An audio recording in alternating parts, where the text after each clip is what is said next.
Good afternoon, everybody, and welcome to our MPF webinar for the month of July. We'll get started shortly.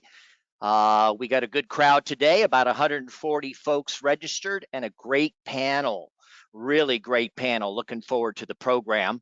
And as we assemble and shuffle our notes and the crowd shuffles in, Julie Boehme, welcome. How are you? Hi, John. I'm well. How are you? I'm hanging in there. Where are you coming from today? I'm on the harbor in Portland, Maine. Sounds beautiful. Is it hot? It's in the 70s. No. We've had a rainy summer. You're killing us. You know, I David's know. in South Florida. I'm in Atlanta. Here, what are we, 98 today, I think? It's really something. And the smog is coming in. Those fires from Canada are kind of floating in a little bit. But Well, I'm so here. happy you're with us. I'm enjoying the lobster. We all like the lobster when we come up this way. So thank you, Julie. Rebecca Goodman-Stephens joins us as well. Hi, Rebecca. Hi, how are you? How is everyone? We're hanging in there. Where are you today? I am in Manhattan, and the weather is a mindset to me because I'm from the UK. So it really is how you're feeling is how the weather is. So nothing's going to ruin my day today. It is drizzling slightly, though, for anyone who wants a real weather report. Well, we welcome you to our panel today and look forward to what each of you have to share with us as law firm C-suite folks. And David Schaefer, David's the glue that brought us together this afternoon. David's with Calibrate. And David, where are you sitting today? Yeah, I'm in sunny southern Florida today. Hot and humid. It is stiflingly warm down there. So, you know, keep the AC running. Yes. And Uri, my friend, how are you? I am great, thank you. I am sitting today, or standing actually today, in Loch Sheldrake, New York. For those of you who don't know, that's in the Catskills region, upstate New York, and we are a beautiful 76 degrees, nice and cool. I must say we've had a lot of rain lately also, like you, Julie, but beautiful here out today. Well, I'm sitting in the sweltering capital city of Georgia. They don't call it Hotlanta for nothing. And July and August can be brutal. And we have a brutal week going on right now. So hopefully things will break soon. We'll get started shortly, folks, and keep it within the hour. We'll do a hard stop 3 o'clock. We're going to give you lots of data, as we always do at these programs, and assure a lively conversation among our panel. And the only thing we ask of you is that you give us some data on the backside of this when we direct you to an online survey to ask what you liked, what you didn't like about today's program. So we try to talk the talk and walk the walk, and we'll give you data. We ask that you give us a little data in return. So thank you in advance. We'll get started right at the top of the hour. Uri, anything you want to say before we start the formal program? It's going to be a fun program, interesting topic. I wouldn't say cutting edge, but it's not like people weren't talking about doing business better 20 years ago, but maybe it's time, John. Maybe it's time. Well, maybe we'll convince a few firms on today's call that it's time to really invest in your C-suite and the folks running the business sides of your law firms. We speak to managing partners, mid-sized firms, 25 to say 150 lawyers is our sweet spot. So let's get started, everybody, and welcome to our 37th of the MPF webinar series. Uri and I have been presenting since COVID struck us and we had nowhere to go. 37 of these, Uri, and we've covered a lot of topics. And today we're talking about the C-suite, and with that, KPIs and running your firm more as a business. Stay tuned on profit measurements, KPIs. So we'll talk a lot about that. Uri, good to see you as always. Number 37. It's hard to believe. It seems like way more to me, John. It seems like, we were just saying that, seems like 137 at this stage, but these are always fun and we get great feedback. So welcome everybody. Few housekeeping announcements, then we'll introduce our esteemed faculty. We run these webinars monthly now on the third Wednesday, 2 o'clock, and we're in a good rhythm. We're planning in advance. Our next program will be on, guess what, AI and Chat GPT, and that should be really, really interesting. Our next live conference for law firm leaders is going to be in Chicago in October. We're going to do a program for women in leadership, empowering women in law firm leadership. So it'll be an all-women faculty, all women on the planning side of things. And so we're looking forward to that endeavor. We do our weekly newsletter and our websites hanging out there as well, trying to help leaders of smaller and mid-sized law firms be more effective in their challenging roles. Today, we're going to be talking about the C-suite and the rising importance of the C-suite as more and more firms hire not just COOs, but CEOs and CIOs and CMOs to run the business side of the shop. We've got 145 managing partners, firm leaders with us today. We had you answer some questions when you registered. We'll be throwing in some live polling questions during our conversation, so be ready to vote early and often. Our session is recorded. We often get that question and will be made available to everyone who registered. We also feature it in our weekly. It's archived on our website, the whole body of 37 topics. So nice resource. Take a look at what we got. You'll have the ability to type in some questions. The chat box, Uri, most people know how it runs, but Uri minds the chat box. And the questions box. And the questions box. Feel free to share. You gave us a lot of good questions at registration. We'll try and work them into our panel of questions as well in the question. That's the best place to put it, in the questions tab on the right side on your toolbar, and we'll work them into the conversation as well. Let's go on with this great program, John. Thank you, Uri. And boy, we got a lot of great questions, and we'll try to cover as many of them as we can our time together. And as mentioned, your feedback on our program is really, really important. We want to thank Calibrate. Jen Johnson, David Schaefer is a managing director there, but they are our business supporter on today's webinar and have been plugging in on our faculty on a number of programs. So we thank Calibrate for their support, their participation in our programs. Enough with the housekeeping announcements and on to the good stuff. Introducing today's guest speakers, guest panelists. So we're pleased to welcome Julie Boehme. And she told me how to pronounce that because I couldn't figure it out on my own. Julie Boehme, she's the COO at Bernstein Shur in Portland, Maine, and is a CPA, worked for several other law firms. Julie, welcome.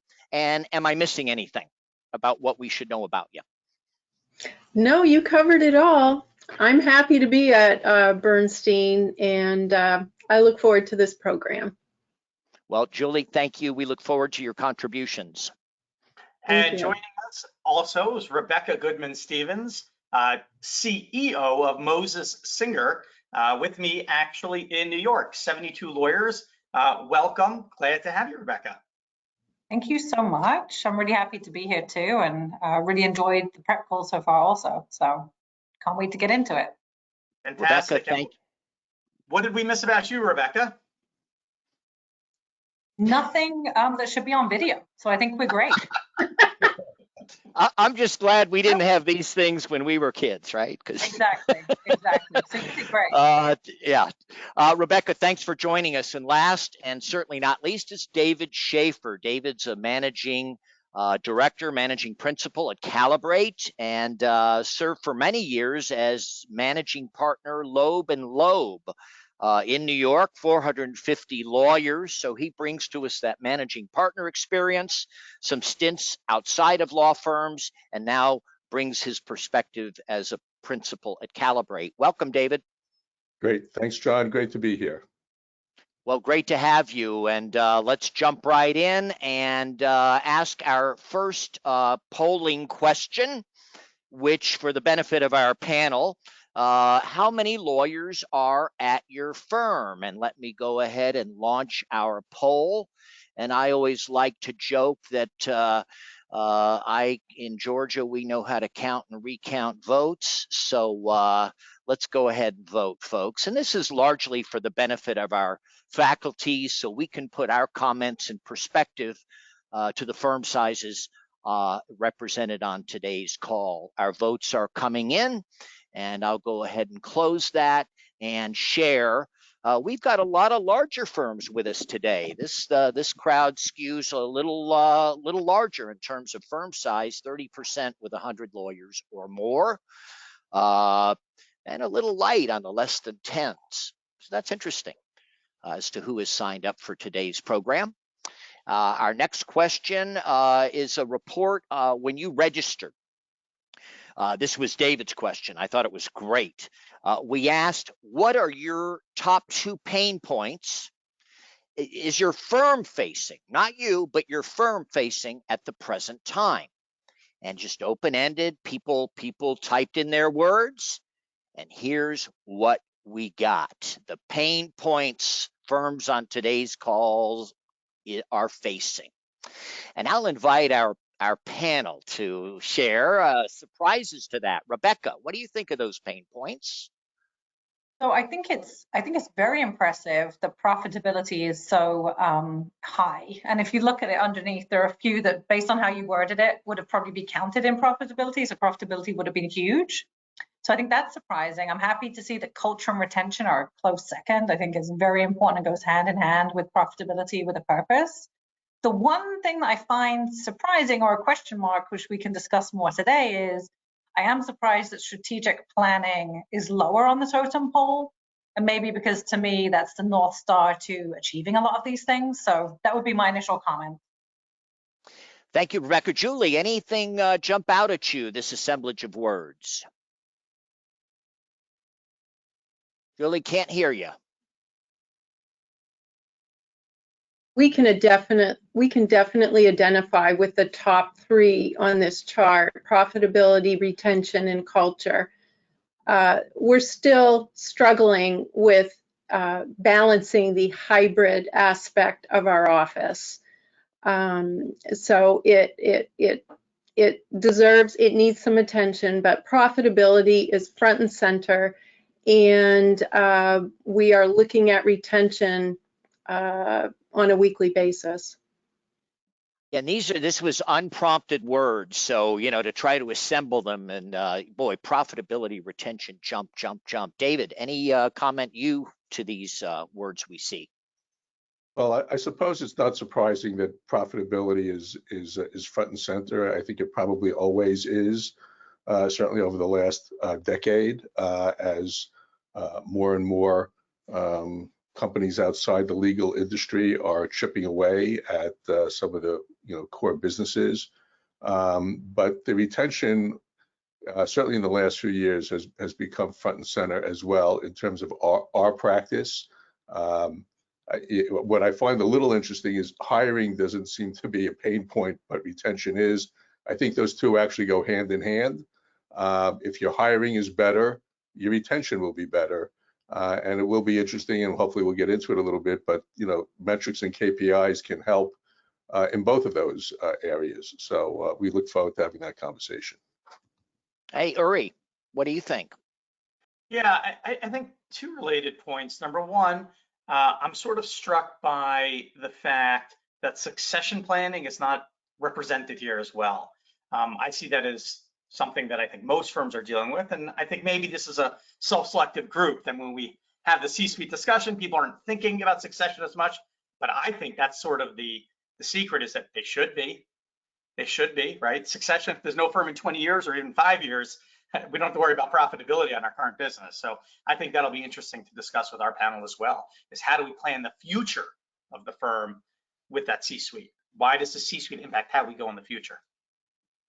These are the words we often see. Uri and I do a lot of these word clouds, at our conferences and such. And my observation here is, as we were coming out of COVID, retention, recruitment, culture really were the hot topics. Culture, remote work.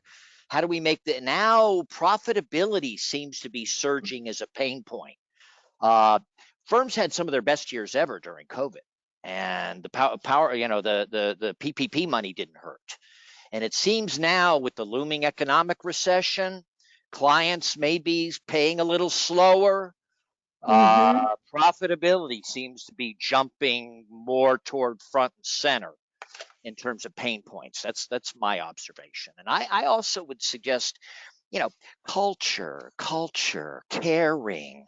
But as we look more at profit, might we lose a little of our softer cultural, familial type elements? So I thought those were interesting choices. Our word cloud to kick us off. So, law firms are a changing competitive environment. We're here to talk about the rise of the C-suite, and we have two very fine examples of very effective law firm C-suite folks. Strategic planning. David, or you wanted to say something? Whenever you're ready. I was going to go with the slide, John. Okay, go for it. So we it's hard. We got 5 people. So when you registered today, we asked you, how old is your firm's current strategic plan? 21% of you said, plan? What plan? We don't have a plan. 34% of you said it's new, less than 3 years old. 29% of you said 3 to 5 years old. 8% of you said greater than 5 years, and 8% of you are not sure. Now, I don't know if they're not sure what a strategic plan is. They're not sure if they have one. Not clear on that. So, or when they took on a plan, but fair enough. Our panel, Julie, what do you think about this data when you see this of our registrants? I am very impressed that we have 34% within the last 3 years, and a combination with the 3 to 5 years. So in total, 63% within the last 5 years. That is extremely impressive to me. And so well done. Well done. Rebecca, what say you? And we've talked about strategic plans. I think you believe in these things. Absolutely. And I totally agree with Julie's point. I would just add on to that. The questions that I really ask myself are, is that strategic plan a living plan? And what I mean by that is, are we referring to that in every decision that we make? Is the strategic plan practical in that sense? Is it evolving? It should be evolving, it should be changing, it should be continuously evolving, to John's point on how we plan for the future of the industry. And then are your measurements tying into that strategic plan, whether it's the firm goals financially, but also the individual goals, the team goals? Is that all tied together? So those would be my additional comments, not to at all throw shade on anyone who has a plan, but I would just dig a little bit deeper into that. Great points. And David, you're working with a lot of firms. Sure. Does this look what's relevant to you? Well, yeah, and it's not surprising in a lot of ways. I don't want to be the critic in the room, but it's also disappointing in another, because I would venture to say that given the participants in today's seminars, I would venture to say that the clients of the firms that are participating, 90+% of them have strategic plans. So, right. so why don't you? And it's understandable, having been in the legal industry for a long time, why firms don't have strategic plans. Things worked really well for a very long time, and John, you mentioned we're coming off, a couple of great years, and also strategic plans are really hard to do. It takes a lot of time. If you've never done one, there are certain skill sets that go into creating a meaningful strategic plan. And sometimes you have to ask questions and make decisions that may not be popular within certain segments of your firm. And so there's a tendency to not open Pandora's box. So again, the results are not surprising, but I think it is disappointing. And my only 2 cents on this, in this context is, kicking the can down the road is not going to advance anyone's interests in the long term. Well, we are running law firms, so kicking the can down the road is something we excel at. So makes sense, David. I think I took a course in that when I was in law school, actually. Thank you, David. And John, you do strategic plans with lots of firms.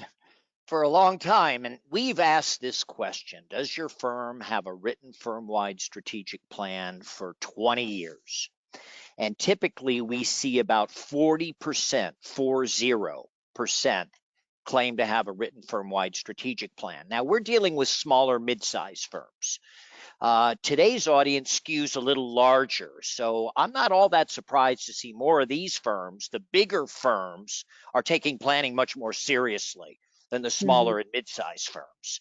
But mid-sized firms, smaller firms, absent a plan, you're hoping and praying and drifting with the tide, and that's not a very good strategy.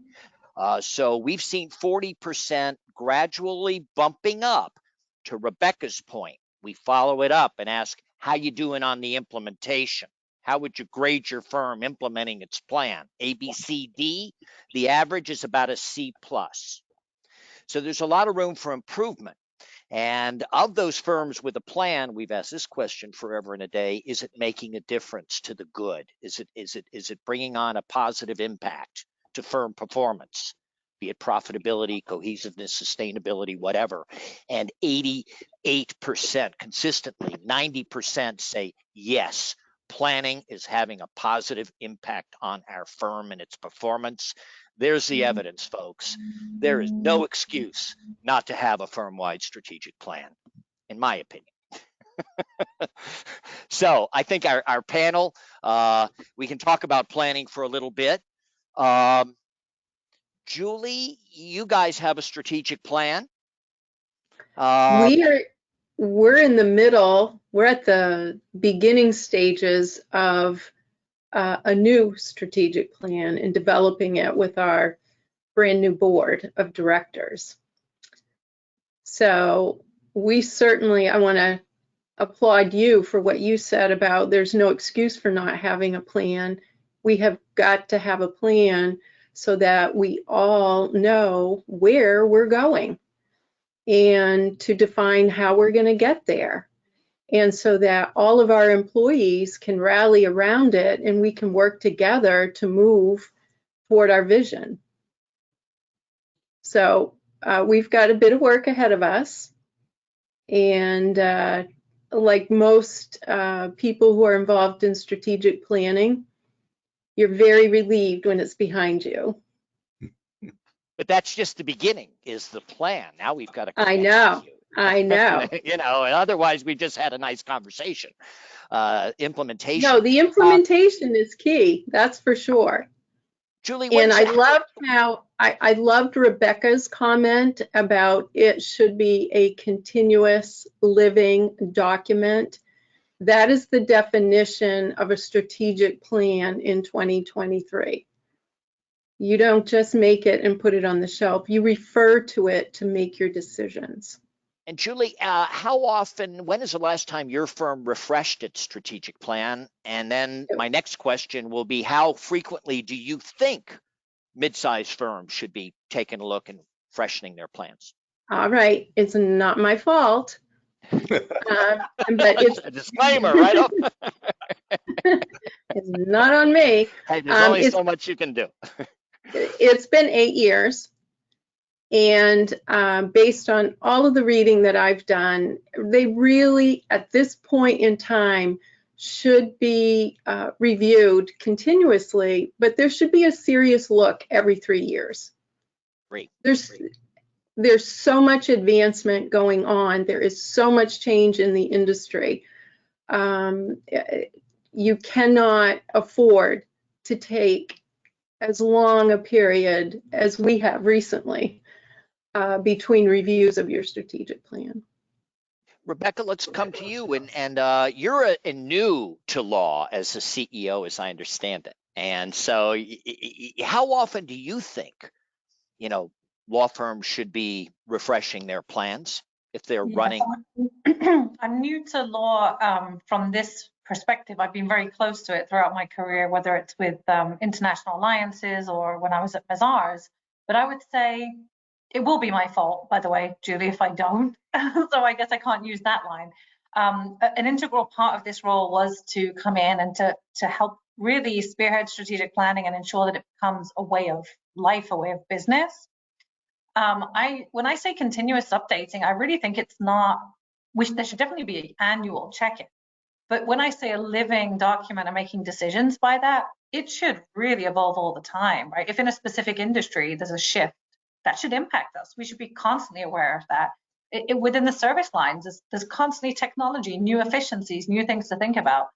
So when I say living document, it's literally that. It's in every meeting and every moment that should be evolving and making it, ensuring it's continuously relevant. I also wanted to just add a point to that, to your prior point, John, and something that Julie just said about clarity that the strategic plan provides. I think the key to really ensuring that profitability and culture are not mutually exclusive, or good culture, whatever, we'll get into what that means, is really to ensure that you have a clear and shared direction.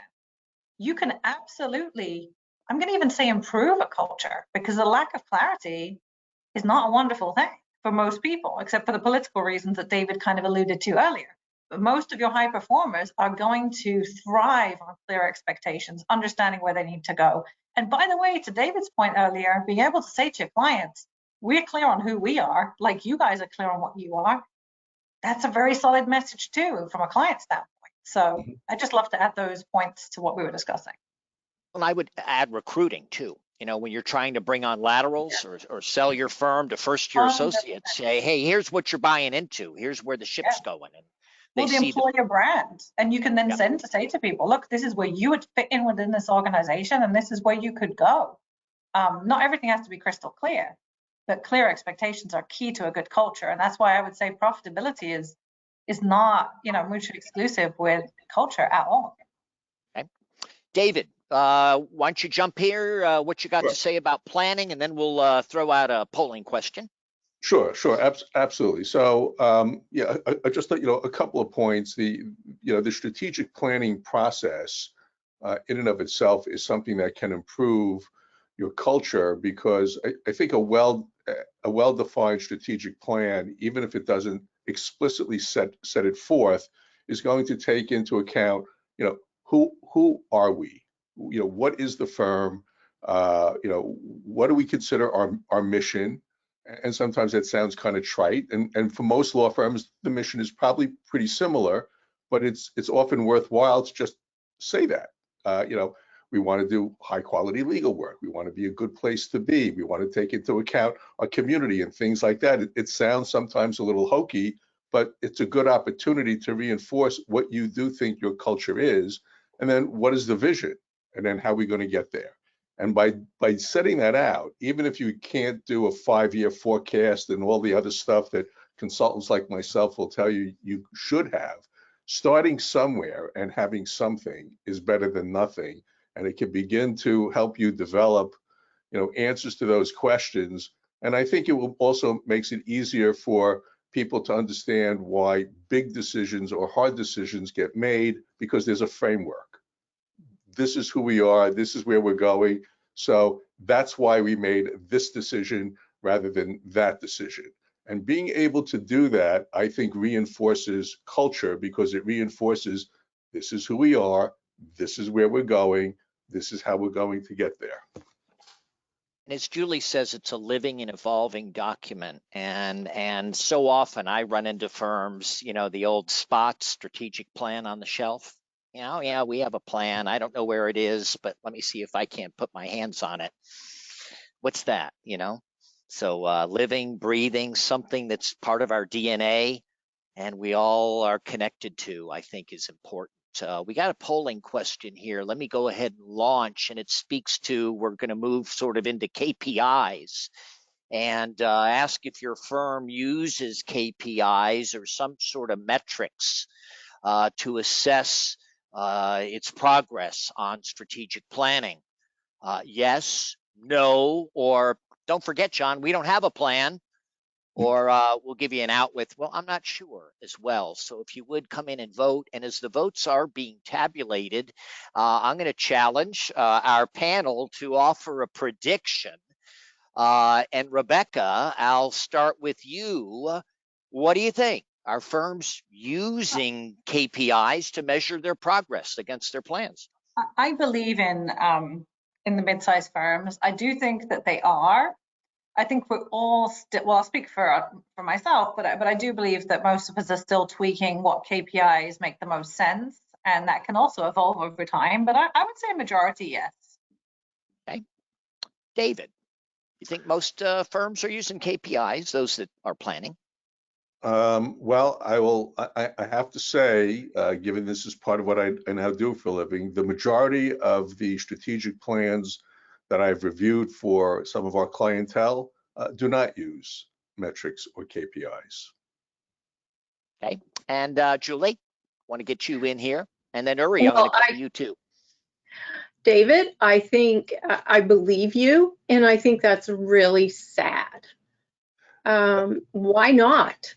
I mean, what's the point, right? You've got a plan.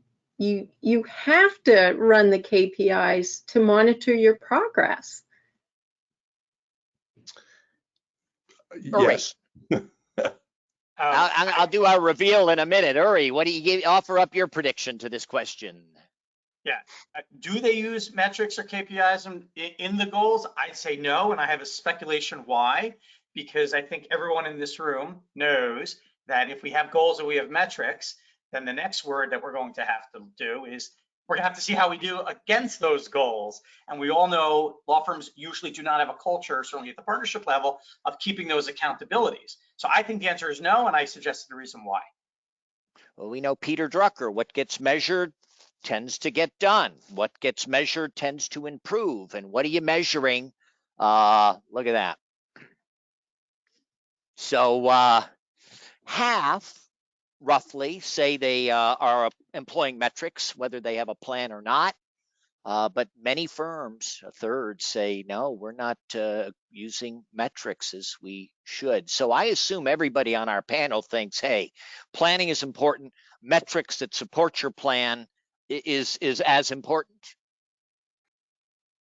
I mean, John, I just want to be sure you're tracking who gets these right. You know, that's what's going to count. Let's talk about KPIs a little bit, and we often ask about what are you measuring? What are you measuring? What do you think, Julie, firms? And it depends on the firm, of course, but generally, what are the sorts of KPIs you think law firms should really be honing in on? Well, I'm confident everybody is looking at production, you know, billable hours, average billable hours per fee earner,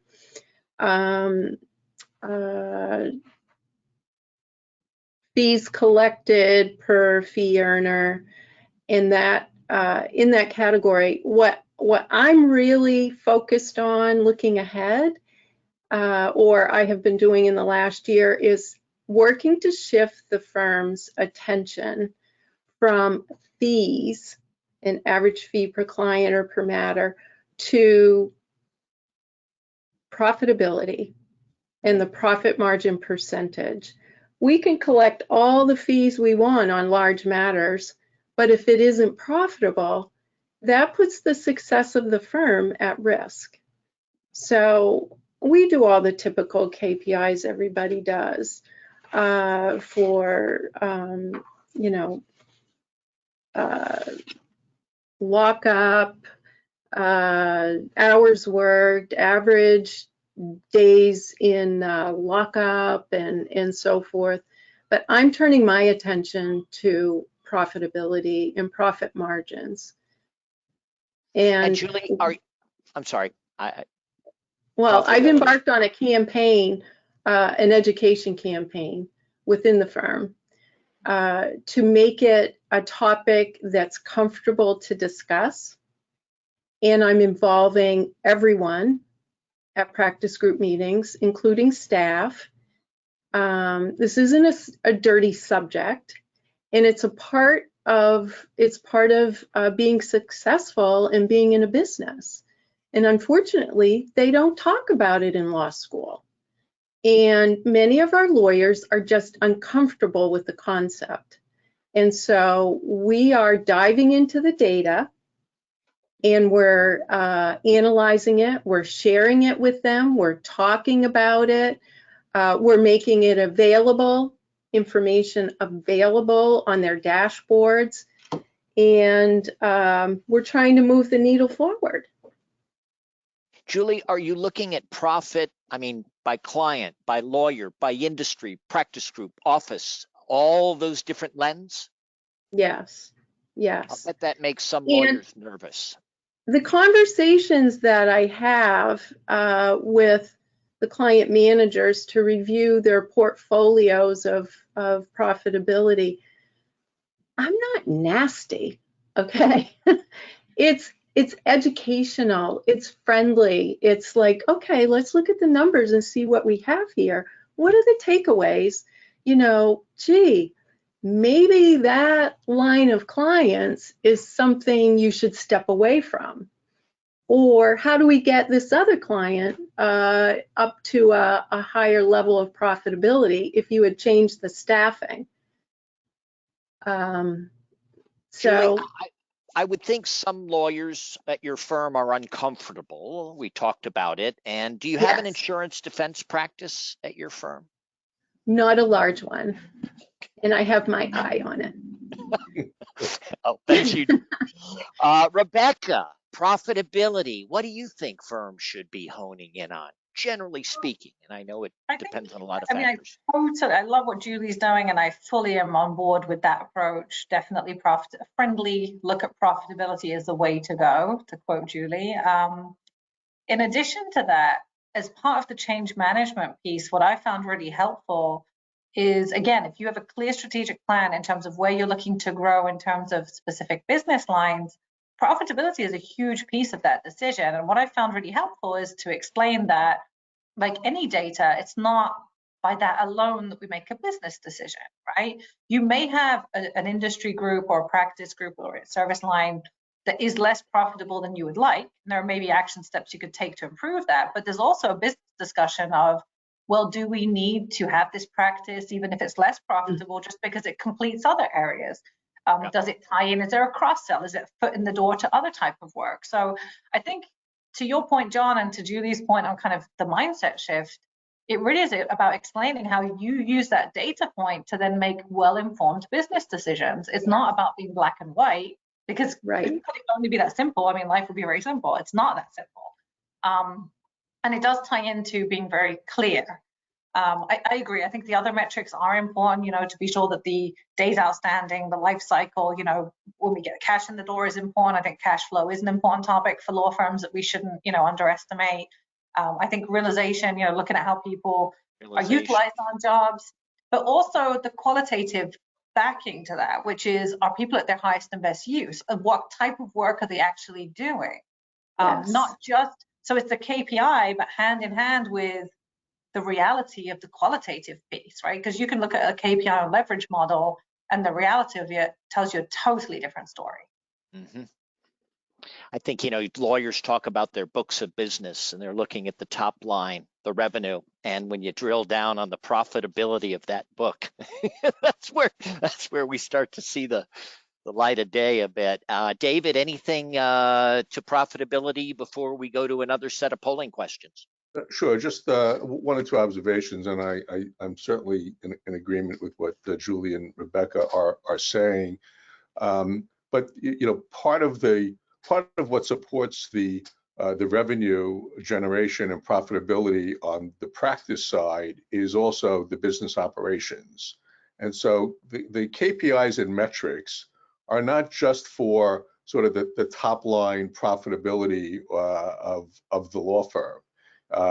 You know, we consider people in the C-suite and their direct reports to be part of the you know, the revenue enablers of law firms. And so KPIs and metrics that measure their performance is an integral part of the profitability of the firm, both in terms of, are those groups efficient, and are you getting good bang for your buck in terms of the support of, you know, the practice and your strategic plan, and how can they further the revenue of the firm. And our firm belief is that the business side of a law firm is what drives the success of the legal practice, in addition to all the things obviously that lawyers do on their own. Cool. Uri, anything here? I got a couple of polling questions queued up and kind of rolling them in the background, and feel free to comment on them as our results roll in. Sure. Well, Anything? my only comment is this has been a great discussion. I think that we earlier made that point of that connection between the strategic plan and the KPIs. And I think that's crucial because so many firms I see jump into KPIs. Like, oh, let's look at our KPIs without any context of what do we want to do in our firm? What is our priorities? What do we want to be? So then the decisions and the lack of a framework, like David said, I think is a problem. So I see that as a problem, that there's no framework, there's no discussion of KPIs, and people just jump in because they hear, oh yeah, KPIs, we should be managing KPIs. It's not bad, it's just information, and does it fit with who you are? Well, that's the work. Here we asked the polling question I put up there, are you using metrics to examine profitability of practices clients? Those are the answers here. When you registered, we asked, are you using KPIs to drive decisions, data to drive decisions involving partner compensation? Partner compensation. David, I'll lead with you. 1 to 4. We talked about instead of a 1 to 5 scale, we give them a 1 to 4 scale. So they'd have to lean a little bit. Any comments to this data? Any surprise to this? Well, yeah, I think my observation here is similar to something I said a little bit earlier. Is given that this audience is skewing somewhat larger than some of the audiences that we participated in the past, it is a little surprising that the number is this low. And I think to the point, and both Julie and Rebecca have made this in other ways, just because you look at the numbers and a lot doesn't mean it is the final determination or arbiter of what the outcome is. So I don't know how the bottom 35% actually thinks that you should not be looking at that, because there's so much that needs to be unpacked in terms of the other partners in the firm, succession, which Uri mentioned. How do you create that succession plan? How do you let associates know what it means to be a partner? What do they have to do to get there and to succeed if you're not talking about what the numbers are? I mean, just saying this is a nice place to work is not, it may have worked 40 years ago. It worked on me, but we're long since, out of that forest. Rebecca, any comments to this data? Yeah, I was just going to add a point to Julie's comment earlier when she said it's just such a shame, right? When we were talking about the KPIs and not having them, and I could just think of this analogy, to not tie it to partner comp is really, it's like having an amazing hamburger or sandwich without the toothpick to really pull it all together, right? Because really, I can't, for lack of a better analogy, I just can't get that out of my head. So it really is the concept of if you're not tying this all together to every single piece to ensure that you're not only incentivizing, but also being sure you're not disincentivizing behaviors that you really want to see, there's really, I'm going to make a scandalous comment, but you're better off not having anything, to be honest. Right. Because to have something and say you have it, but then really it doesn't tie into decision making, and then you're kind of referring to it, it's kind of not really happening, right? So the toothpick in the burger is needed. Yeah. Julie? Well, the chance of achieving all of the goals in the plan is going to be very low if it's not tied, if the plan is not aligned with the compensation system. How are you going to get ahead? That's the bottom line. And here, similar, we asked, is data driving decisions beyond partner compensation? And we see less of an application of data to drive these decisions. Interesting. I mean, surprise to this, Rebecca?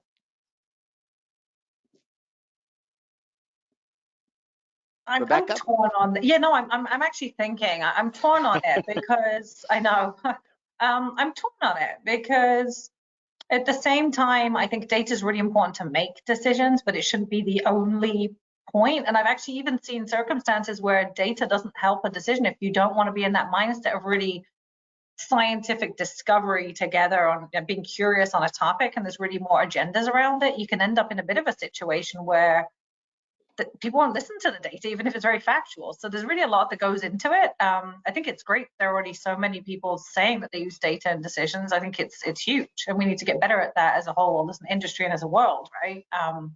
So yeah, those are my thoughts on that.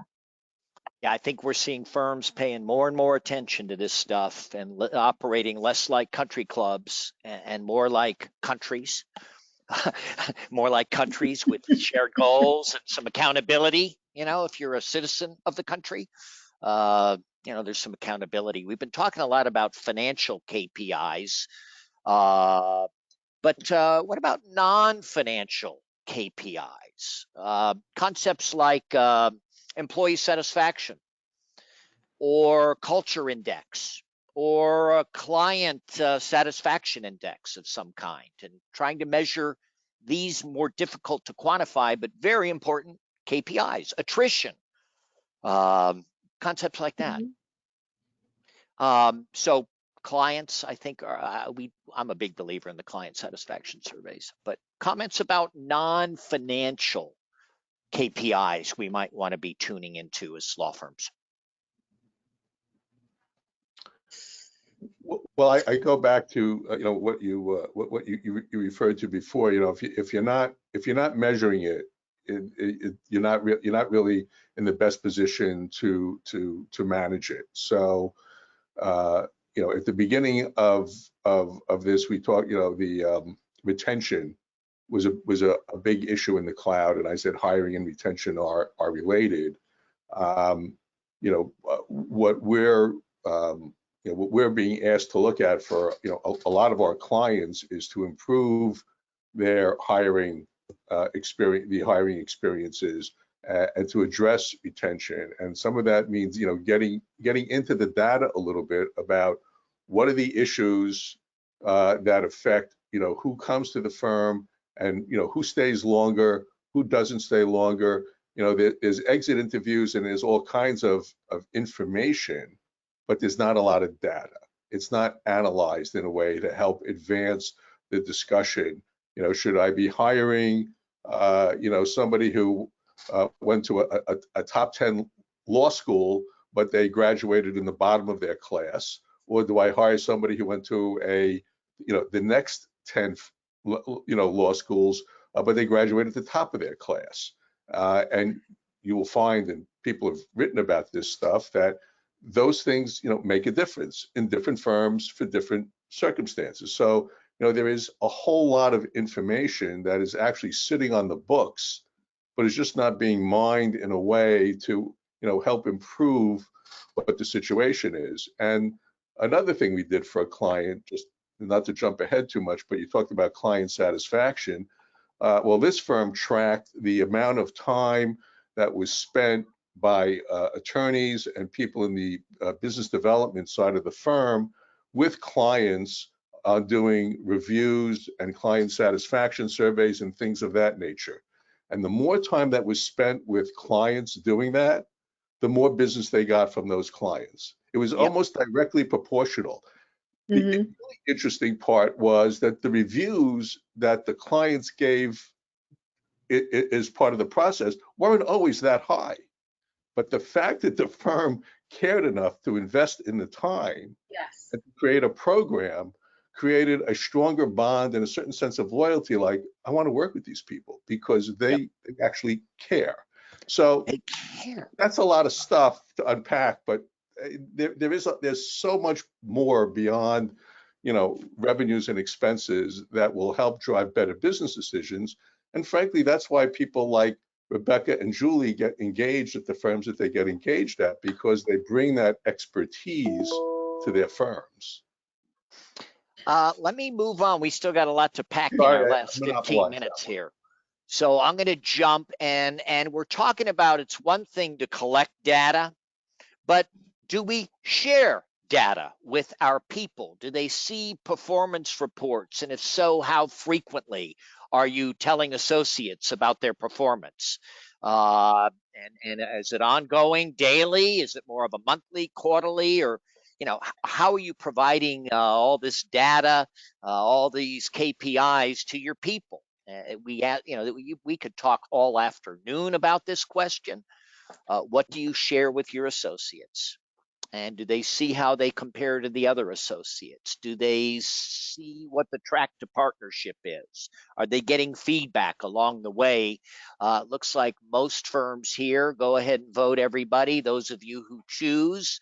And I'm going to pick up the pace on our program a little bit more. David, how often do you think firms are sharing feedback to their people? And we didn't break down by class within the firm, but generally, what's the degree of frequency you think we're sharing this data? I think for most firms, it's probably annually. I think that's going to be the bigger winner. I don't think that's the right answer, but I think that's what the result will be. There we go. Well, John, I was proven wrong. Well, John, I want to take issue a little bit the way you worded this question. How often is it made available is different with how often do you sit down and talk about it with people? There's a lot of nuance to this question. Where, when, how, why. This is a very general question. I think we were trying to get at is don't hold it back till the end of the year or hold it as a big secret. Share it like the plan. It lives, it breathes, it evolves. But be deliberate, be thoughtful about what you're sharing with your people, how you share it. What does the staff see? What do the associates see? What about your income partners? They like transparency, but I find a lot of firms aren't so willing to be transparent. Again, I'm going to pick up the pace. This is just the type of positions that are popping up. And let me hide these results and move to this question. Does your firm have a data analyst on staff? Yes or no? What do you think, John, given firms this size, Julie? I don't think we're going to have a high percentage. Do you think firms should be hiring data analysts? For me, it's not if, it's when. It's just a matter of time, and each firm needs to decide for themselves, are they getting the data that they need from their current staff? If not, then it's something they need to think very much about, finding someone to add to the finance team to help you understand what your data is telling you. I mean, you can drown in numbers. It's all in looking at it and understanding it. Agreed. Rebecca. I agree with Julie's point. I think it really depends on the readiness for this type of role, both financially, but also from where you're at in terms of your data. The other point you guys brought up on that amazing slide that I love so much, also regarding sharing data, I just wanted to add a point there. That's really the implementation of your strategic plan, right? Sharing the data, sharing where you're at and your KPIs very regularly and minimally. I like it kind of nearly in real time, but at least once a month. That's how you measure up on how we're doing, what we need to tweak, that's a practical implementation of how you then adapt your strategic plan. Not that you're going to have a knee-jerk reaction just because you see something different, but that's how you monitor the implementation. If you've chosen the right KPIs, you need to extremely frequently be communicating that. And I think it goes back to kind of the points that earlier David was bringing up about some of the pushback on why some people don't want that clarity or that type of transparency, but the overwhelming majority, and if you look at it from a recruitment and retention standpoint, we don't really have a ton of choice, whether we like it or not. So I wanted to add that point. Thank you. Ray, anything you want to say as we're rolling into the types of positions that you may have within your firm, looking at data, analyzing data? Well, I think Julie and Rebecca both made great points about getting the data analysts, but from where I sit, I think it's a little bit down the road, and for right now, there's just so much more that can be done in terms of tracking, identifying what you should be tracking, actually tracking it, and having those ongoing discussions. And frankly, I think when firms are done with those three things, I think then they should hire someone to do that full time. But until they're just executing on what they have, I don't think that's the right way to go.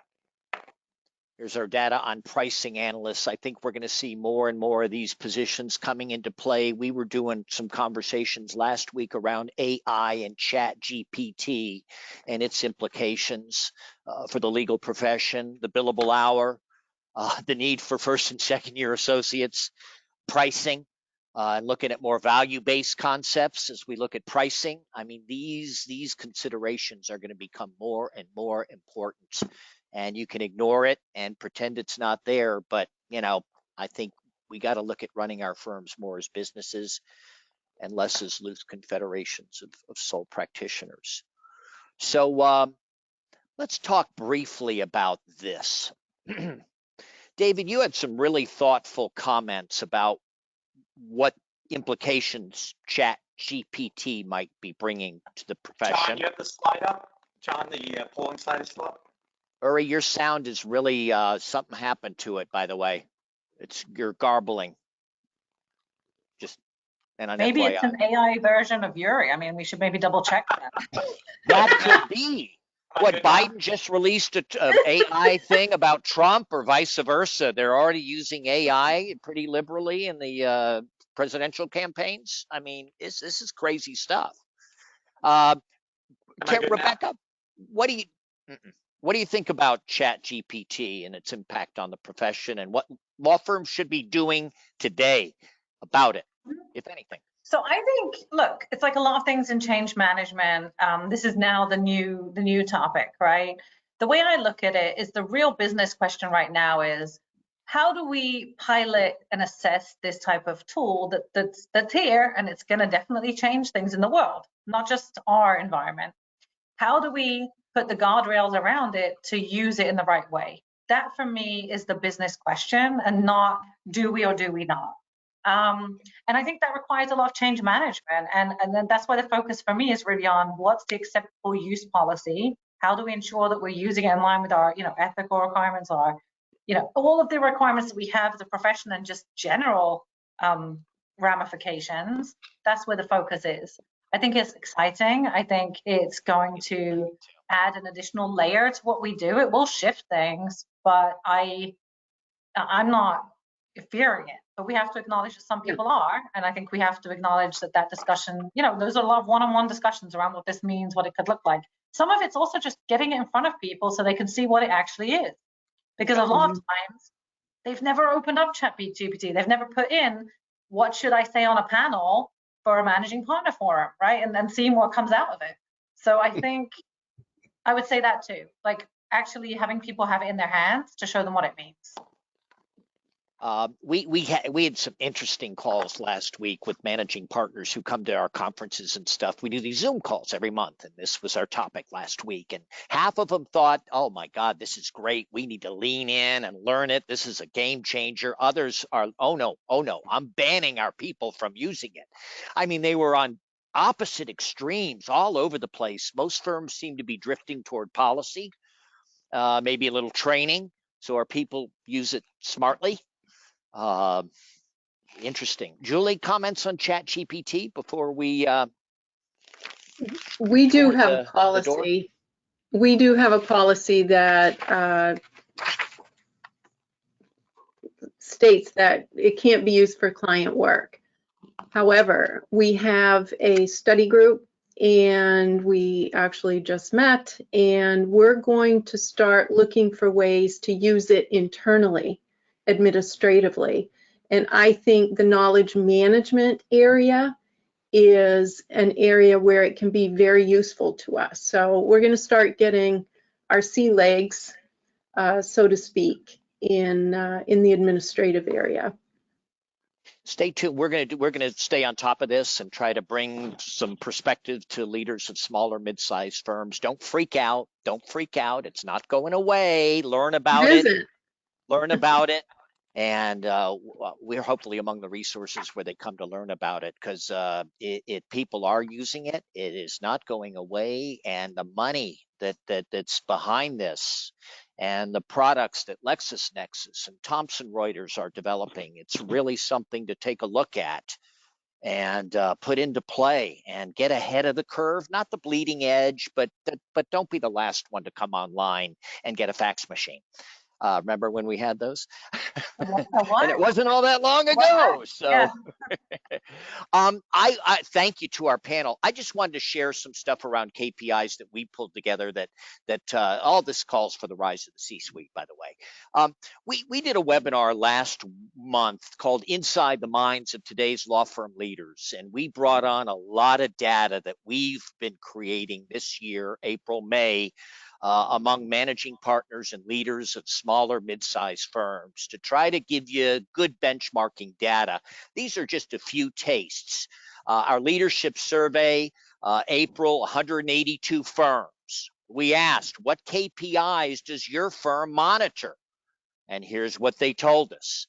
Billable hours, collections, AR, but look where client satisfaction, employee satisfaction lie. So good benchmarking data, decisions based on profitability. We talked about compensation, but here's some other decisions your firm should be making with a view toward profitability, the people we want to hire and hold, because attrition's really expensive. Practice groups we want to grow, divest ourselves of, where we're going to invest marketing dollars, all these good things. This people love to take a look at the billable hour expectation we have of our associates. We break it down by non-equities of counsel, equity partners. Again, good benchmarking data we can provide, and we'll offer up to you all as part of our follow-up. At our live conference in Atlanta, we're big on the polling, the audience polling, and we asked, what performance reports do you share with your associates? Do they see their own numbers? In a lot of firms, the associates don't even see their own numbers. I've worked with firms, the associates don't even know what their hourly rate is, much less the billable hour expectation the firm has. It's amazing the lack of communication. Little things here and there can go a long way. We alluded to this earlier. Are the criteria to become an owner clearly articulated? And in, close to half of firms, it's murky. These kids want to know what's the path. They might not want to go on that path and become an owner, but there's so much room for improvement, so much opportunity. So there's a little taste of some of the benchmarking data we've collected this year and propose to share with you guys to help you. And I hear managing partners frequently, John, you give me the ammunition. Your benchmarking data gives me the ammunition to take to my colleagues, skeptics they are, to convince them to look what everybody else is doing. We're falling behind the curve. And so that benchmarking data can be a very, very powerful tool. Thank you for indulging me on my shameless plug, but be on the lookout for that. Julie, thank you. So good to meet you and have you with us. Rebecca as well. Good luck in your new position. Sounds like an exciting opportunity there for you. And David, thank you for inviting Rebecca and Julie to join us this afternoon. Great conversation. And thanks to each of you for your time, participation, all those good things. John, you don't have to apologize for being shameless, because the stuff you put together and the forums and all of that, I mean, for this marketplace, it really is second to none. So, and that's why we're always so happy to be, a part of. And we love it. The mid-law or the big firms, I sense are well served with data. Citibank, we were talking about it earlier, Wells Fargo, all these reports. Mid-sized firms, we try to be among the resources they look to as being more relevant. Uri, if you want to say anything, just feel free. Just reminders. I'm looking at the clock here, and we've pretty much run out of time. Please give us your feedback. We want your KPIs on today's program, and we'll send out the recording, some handout materials. Next month, August 16th, we'll be diving a little bit into AI. We have a firm in upstate New York that's leaning all in, and the managing partner will be joining us with some folks she's working with to put in policy training. They're having great results. So we'll be talking a little bit about AI. All of our faculty are available if you'd like to chat with them offline, and there's their contact information. And before we say goodbye, around the table, Julie, any parting shots?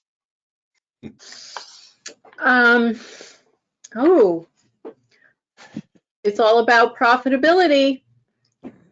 All about the money. Yeah, and this measuring profitability is part of the evolution of those firms that were small and are evolving to a bigger corporation. Becca.